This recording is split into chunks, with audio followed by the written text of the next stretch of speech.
C'était une volonté de montrer un collectif, de montrer une communauté au départ. C'était une communauté de vie,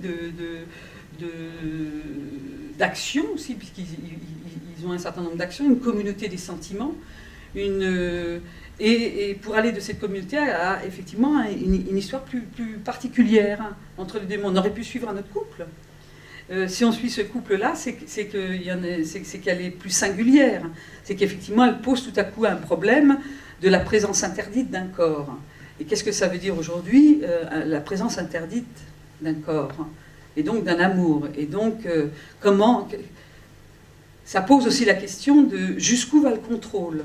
Donc ça pose la question, finalement, dans le huis clos entre ces deux amants, se pose la question de...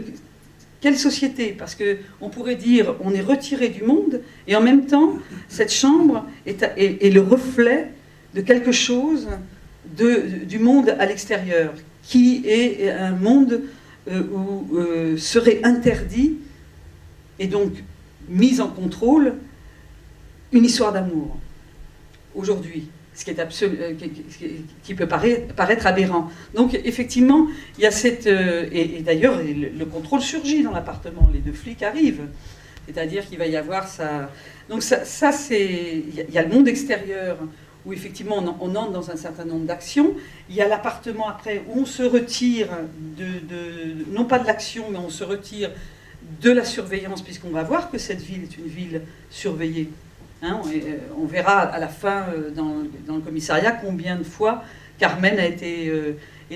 on le voit sur Carmen, mais il y a peut-être eu d'autres caméras de surveillance qui ont filmé d'autres personnages du film.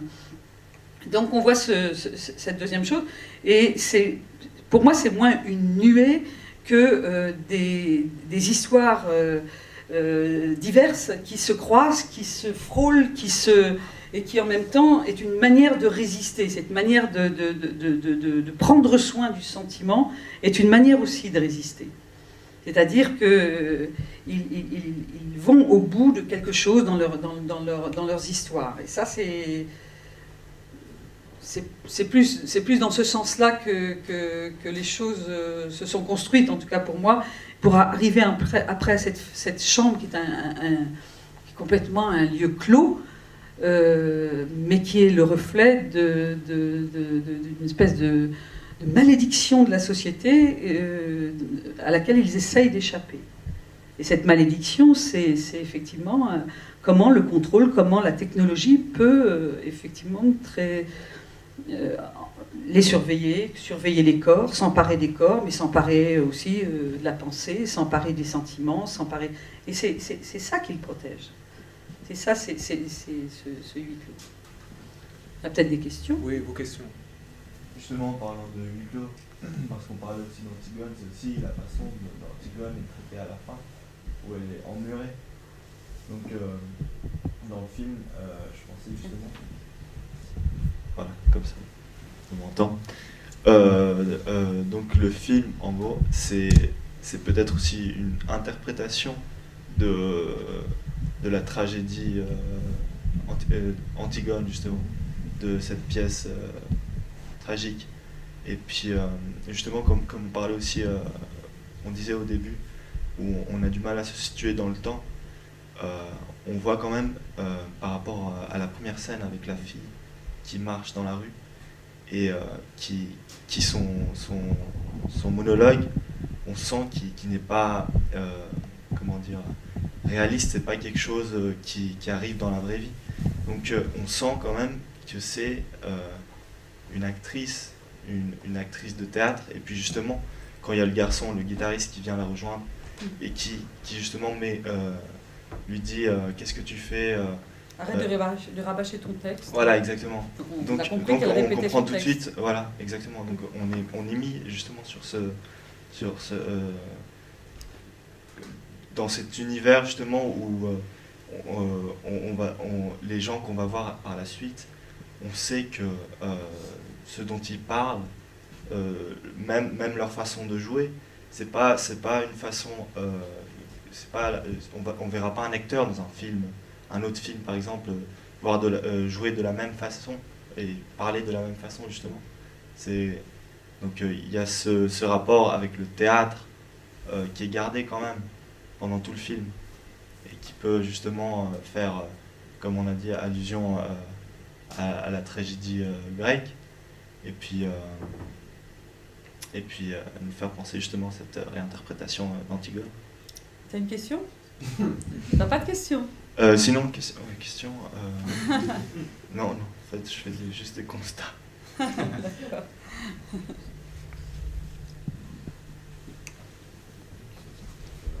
Moi j'ai une question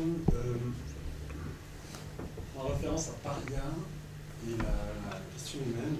Paria ouvre avec une espèce de chorégraphie de cet homme accroché à ce tuyau qui chute dans ses escaliers, c'est magnifique, je trouve. La question humaine ouvre avec ces allers-retours de ces hommes qui se préparent pour aller à ces réunions, qui fument dans les toilettes. Et là, on ouvre, pour moi, ça ouvre avec cette session de flamenco magnifique. La question, c'est est-ce que cette danse, ces chorégraphies, ces corps, on parlait des corps hier, donnent le là? Est-ce que ça c'est une espèce de prologue, ça donne... Je laisse en suspens. Oui, alors sur chaque film, c'est un peu une raison différente. Paria, c'est une chute, et toute l'histoire de Paria, c'est de filmer comment on se relève. Donc moi je découvre après ça, parce que c'est pas un truc qu'on se dit, tiens, on va filmer une chute. Il se trouve qu'en préparant le film, j'ai croisé un jeune homme, je sais pas, qu'il était drogué, bourré, quoi, dans un couloir de métro, qui tombait, qui se relevait et qui bougeait comme ça. Et je me suis dit, tiens, c'est comme ça qu'il faut commencer le film. Et c'était un peu comme je disais, vraiment, il fallait que ça tombe, quoi. Et parce que ça commence comme ça, donc on a fait appel à quelqu'un qui est danseur, avec qui on a travaillé. Bon, parce que Paria, finalement, c'est ça, c'est comment on se relève. Sur la question humaine, oui, ça danse au début, ça danse, mais parce que je crois que il y a quelque chose dans le corps.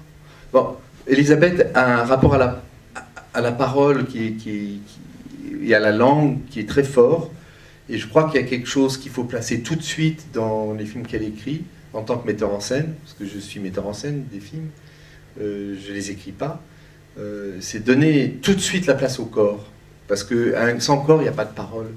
C'est pas la parole qui flotte et qu'on récite, etc. C'est que la parole, ça traverse le corps. Et donc de voir un corps qui bouge, on appelle ça de la danse, mais c'est un certain état du corps. Si on enlève le mot danse, on se dit, ben voilà, c'est un certain état du corps qui va donc poser quelque chose avec lequel, après, il y a un relais qui se fait à travers les autres acteurs. Sur le flamenco, c'est assez curieux ce film, parce que je vais revenir quasiment à ce que tu as dit pour te dire à quel point ces questions de corps, finalement, au cinéma, ça parle. En fait, quand on a commencé à écrire, on s'est tout de suite dit, Carmen, elle est espagnole. Elle vient d'une communauté espagnole dans la région lyonnaise. Et on a tu as rencontré beaucoup d'anciens républicains espagnols. Elle a fait des interviews très longues de gens qui ont 90 ans, qui racontaient la guerre d'Espagne, qui racontaient leur arrivée en France. Et on s'est rendu compte vraiment que Lyon et toute la région lyonnaise étaient extrêmement habités par ces communautés, donc par le flamenco. Parce qu'ils se reconnaissaient beaucoup à travers la danse, à travers le flamenco, qui n'était pas... C'est pas du spectacle, hein, c'est de la fête, ça s'appelle une fête.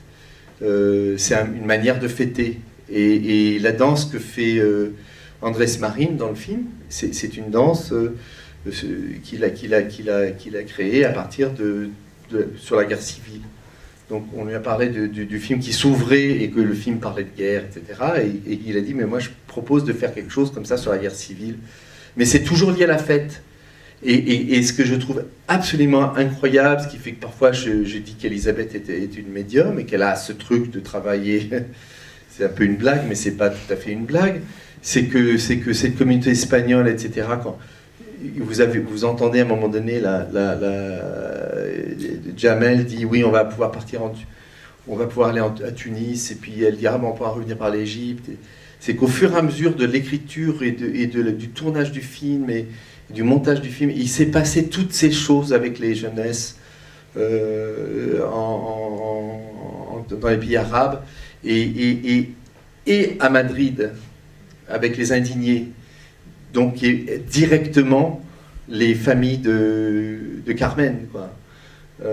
Donc on n'a pas mis le flamenco parce qu'on s'est dit c'est les indignés ou c'est un truc comme ça. On a mis le flamenco parce que ça paraissait évident qu'il fallait, s'il y a un film qui s'interroge sur la révolte, le corps peut le faire, le corps met en mouvement. D'ailleurs, cette danse-là met un peu en mouvement les jeunes gens dans les traboules qui partent, on sent ça, et qui vont, c'est une danse un peu de guerre, quoi. Et c'est ce que dit Charles.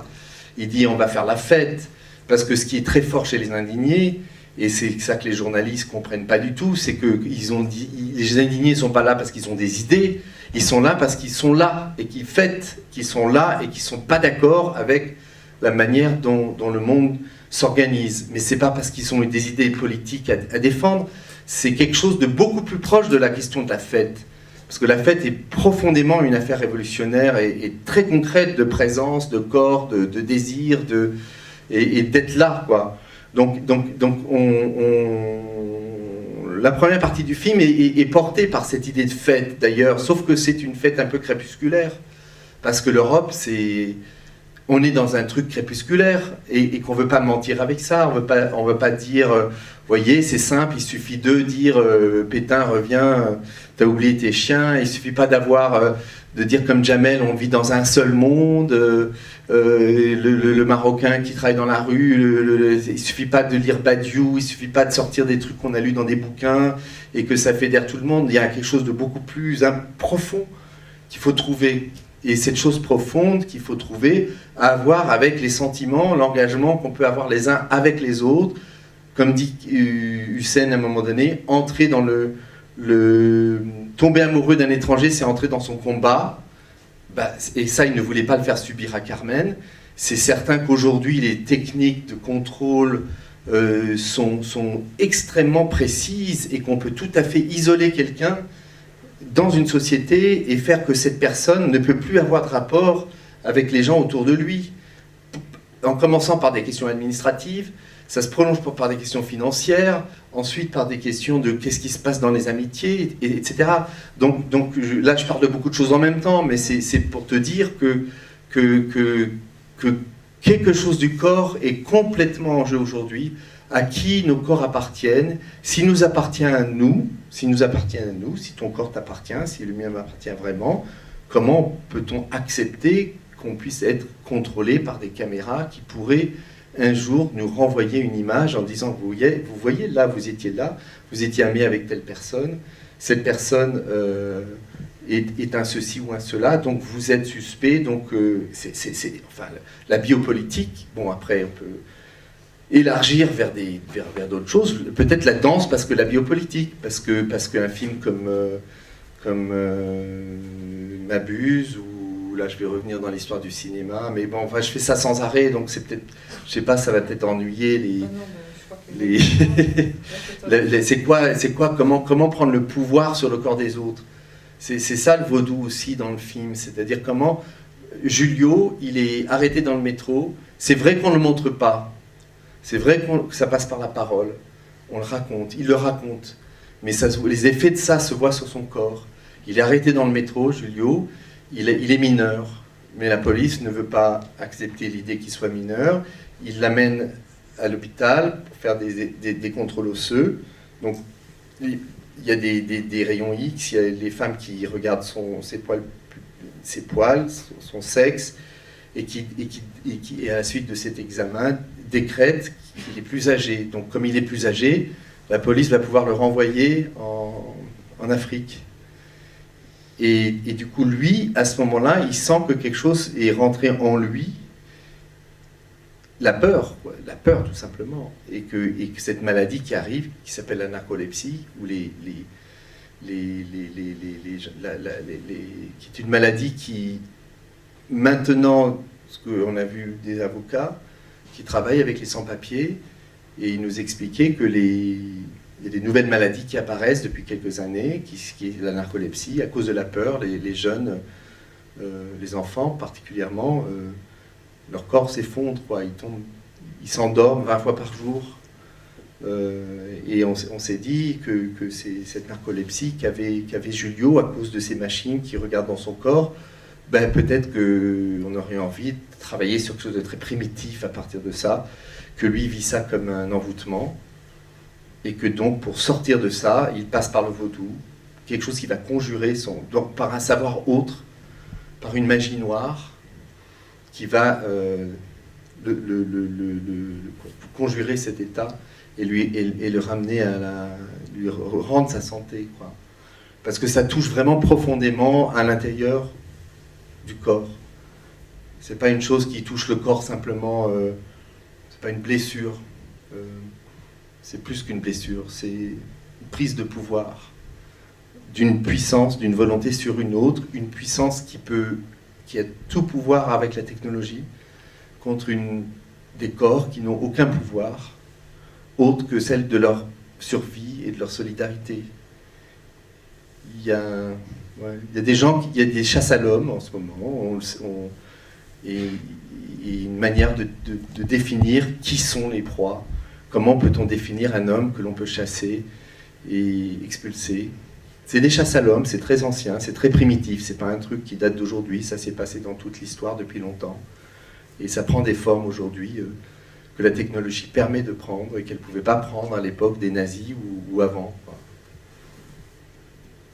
Donc pour répondre très simplement à ta question, parce que je répète aussi, il est vrai que ces prologues qui sont montrés comme ça au début du film, c'est pas que ça donne le là ou que ça donne c'est que tout à coup il se passe quelque chose d'incontrôlable dans le corps, une forme de liberté, une forme d'espace comme ça, que rien ne peut, que ce soit le jeune homme dans Paria, que ce soit dans La question humaine, ou que ce soit, je ne sais plus de quel autre film j'ai parlé, effectivement, c'est une forme de liberté où quelque part, rien ne peut intervenir. Et que ce corps est aussi un corps qui parle. Et donc on va entendre... Qui chante. Voilà, donc ça c'est effectivement quelque chose d'assez récurrent dans nos films. Ça s'ouvre souvent sur une scène où il y a cette liberté incontrôlable qui échappe à tout. Et c'est l'art. Philippot ? Oui, moi j'avais aussi quelques constats, mais je ne vais pas le faire sinon c'est une heure. Alors, non, parce que j'avais vu Al Carbon et là, en le revoyant, je ne sais pas qu'est-ce que vous avez coupé. Enfin, dans le sens que tous les plans dont je me souvenais, je les avais revus. Du coup, j'ai trouvé que, enfin, je n'avais pas vu qu'est-ce que vous en avez vu. Si vous en avez vu des choses. Et sinon, non, mais en fait, c'est une question, parce que hier soir, je suis rentré chez moi, pour le masterclass que vous avez fait, et vous n'avez pas parlé de Hugh Grant. Alors, je me disais. De Hugh Grant. Hugh Grant ? Quel rapport? Mais parce que vous avez votre premier film, c'est avec lui, non? Et quel rapport avec le live ? Oui, effectivement, aucun. Bon. Donc je pense que c'est... Tu peux regarder, il y a... Non, mais je voulais savoir comment ça s'est passé, je sais pas, le casting ou... Le casting de là ? Non, Le casting... de La Nuit d'Amélie. Mais je ne vois pas l'intérêt de parler de ça. Mais... Non, mais parce que je voulais le poser aussi hier, la question. Ouais, mais là, Ok. c'est pas tout à fait... Peut-être on peut rebondir sur celui-ci. Tu peux rapidement, simplement, il y a une revue qui s'appelle Spectre du cinéma, et j'en parle de ça, donc si ça t'intéresse, tu vas voir. Alors le choix des comédiens dans ce film que l'on a vu ce soir, et puis peut-être aussi, pour le coup, l'arrivée à la fin d'une figure plus connue, le choix de cette comédienne, Hélène Filière, pour jouer ce rôle-là. Vous pouvez peut-être nous dire un mot là, sur le... On a vu aussi qu'il y avait peut-être une question qui découle de celle-ci. On voit dans le générique que tu es crédité comme préparation avec les comédiens. Est-ce qu'on peut peut-être nous raconter comment ça se passe, cette chose-là ? Ouais, ça, j'en parlerai. Je vais Mais parler vous parlez d'Hélène. d'Hélène, Et oui. puis comme ça. Mais c'est le seul rôle d'adulte que l'on voit de manière un peu... À part les flics. Oui, mais les flics sont des figures, beaucoup. C'est le seul vrai rôle d'adulte. Et, au départ, quand tu l'avais écrit, c'était un homme, le commissaire. Et un jour, tu as dit non, il faut que ce soit une femme. Et du coup, je me suis dit, il faut que ce soit une héroïne aussi. Il ne faut pas que ce soit une figure un peu comme ça de l'autorité, mais une héroïne. Et donc l'idée d'Hélène, c'est qu'elle a cette... Je l'avais vue pour La Question humaine et on s'était bien rencontrés pour ce film-là. Sauf que finalement, j'ai pris quelqu'un d'autre. Et je trouvais qu'elle avait quelque chose d'un peu Hitchcockien. Et j'aimais bien mettre face à face Camille, qui a l'air de sortir de l'horreur de Murnau, quoi, qui est une fille qui a l'air, qui est très contente, qui est très d'aujourd'hui, mais en même temps qui a cette espèce de chose antique du cinéma muet, avec une héroïne qui pourrait peut-être représenter pour beaucoup de filles un peu ce qu'il faut être aujourd'hui. C'est-à-dire qu'elle a du pouvoir, elle est belle, elle est très mince, elle parle bien, on sent que c'est presque une chef d'entreprise, quoi. Que la police deviendrait une sorte de police comme une entreprise. Et elle est peut-être la version dans la Question humaine, il y a Calfon qui joue Karl Rose. Elle serait presque proche de la question humaine. Et qu'il y aurait donc ce face-à-face entre ces deux femmes, donc l'une qui est amoureuse et l'autre qui est une femme de pouvoir, avec cette idée que dans ce champ contre champ entre les deux femmes, il y a beaucoup de choses qui circulent déjà entre deux femmes. Parce que ce que vit Carmen avec Hussein, la commissaire n'est pas là-dedans. Et moi, dans ma tête, il y avait toujours cette idée que peut-être que chez cette héroïne de commissaire, il y a l'idée que mais comment ça se fait qu'une fille comme toi existe encore? On vous a pas déjà coupé la... Oui, non, mais tu vois, comment ça peut exister encore des femmes, des jeunes femmes comme toi qui défendent ces valeurs-là? Parce que tu vois bien que le monde tel qu'il est, c'est moi, c'est pas toi. Donc Créon, à ce moment-là, ça serait peut-être plutôt elle. Mais c'était aussi deux actrices, j'avais envie de voir face à face. J'ai pris beaucoup de temps avant de choisir Hélène. Ça a été, mais bon, une fois que j'avais pensé à elle, c'était évident que c'était elle. Et ça permet de faire de la mise en scène et pas d'avoir une fonction. Ça permet de faire travailler l'imaginaire. Pas de tomber dans le cliché, si ça avait été un homme, il est un peu macho, il va un peu l'humilier, etc. Mais d'être plutôt dans un rapport d'égalité de deux femmes. Donc aussi une femme qui peut être jalouse de la jeunesse de cette jeune fille et même lui envier cette passion amoureuse dont elle prend la défense avec autant de courage. Donc c'était plus cruel d'une certaine manière et plus actuel. Parce que c'est vrai qu'aujourd'hui, en tant que jeune fille ou en tant que femme, quand tu as un interrogatoire comme ça, c'est souvent des femmes. Donc, alors que... Et il y a le côté androgyne aussi chez elle qui est intéressant. C'est-à-dire qu'il y a des femmes politiques aujourd'hui qui ont ce côté un peu homme-femme, de pouvoir. On peut penser aux femmes politiques en France ou dans d'autres pays. Je pensais à Laurence Parisot avec 20 ans de moins. Ouais, Laurence Parisot, oui. Non, mais Oui, mais il y a quelque chose comme ça chez les femmes politiques, une espèce de...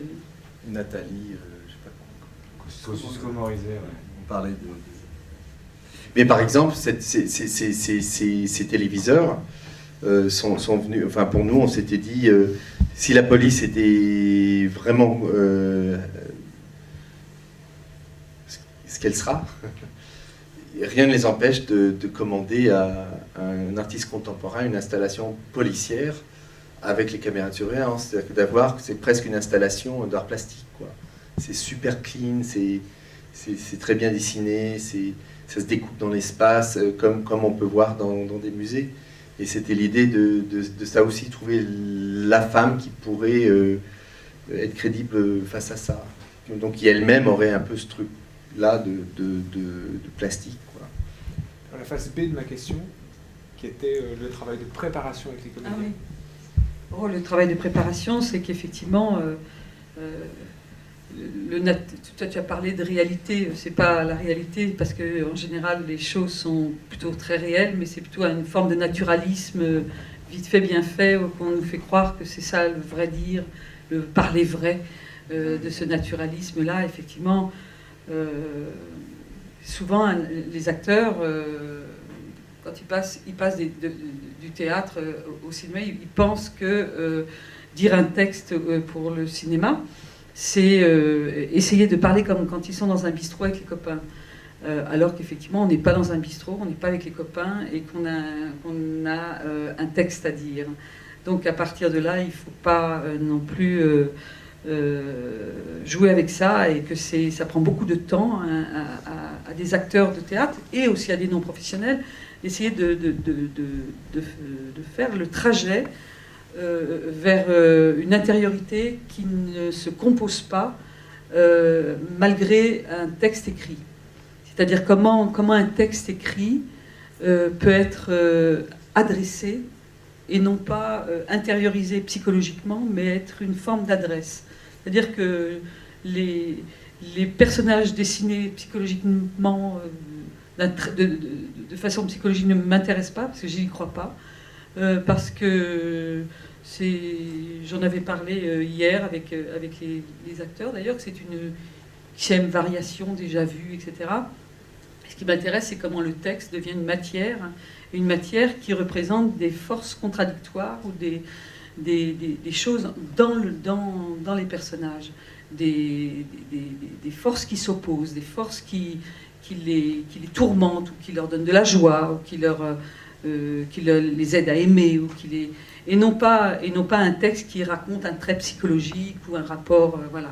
Donc ça prend un peu de temps pour que ça se passe, pour que l'acteur, pour que le corps, pour que ça descende dans le corps, et que quelque chose d'assez évident à travers ce texte se passe. Donc ça prend des répétitions, ça prend... voilà, et il faut travailler. Et j'ai autant travaillé avec eux que j'ai pu travailler avec les Africains. Je veux dire, quand on a travaillé sur la blessure, où il y avait des longs monologues avec des Africains, j'ai travaillé de la même manière. Je veux dire, ou bien avec un peu différent quand il s'agit de quelqu'un comme Michael Lonsdale ou tout ça, parce qu'ils ont un tel savoir, un tel passé que bon, il suffit d'y dire 2-3 choses et ça va.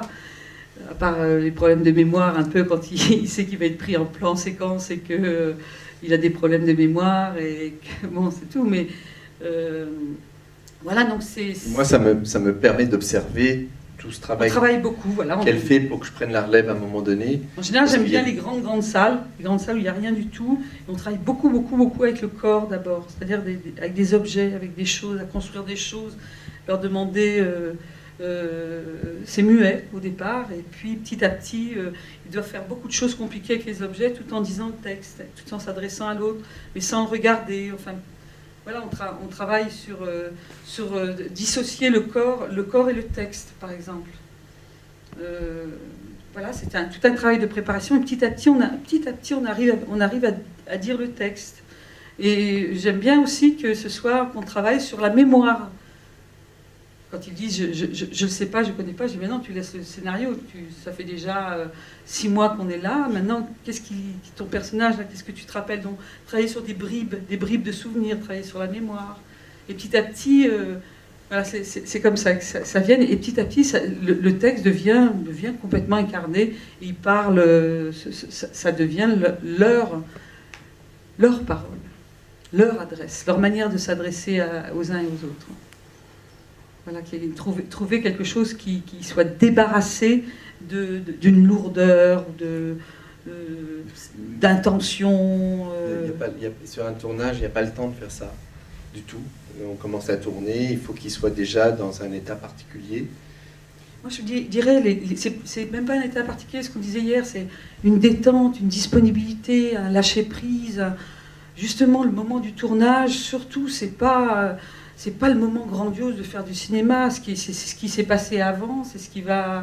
Et que quand on tourne, il faut que ça arrive sur le tournage, sur le plateau, c'est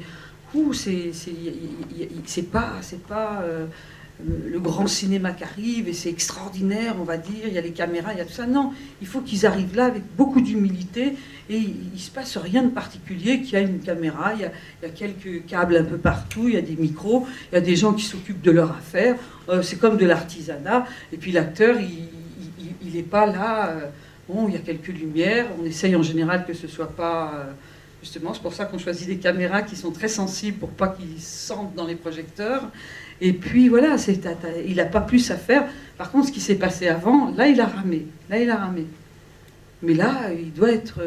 c'est un bonheur d'être... Je veux dire, c'est un privilège d'être là. Donc, il faut qu'il le fasse et qu'il trouve la joie et la jouissance, c'est tout. Donc, il ne faut pas qu'il soit encombré d'intentions, de psychologie, de vouloir absolument prouver que là, son personnage est en train de souffrir terriblement, ou en train de... Même si...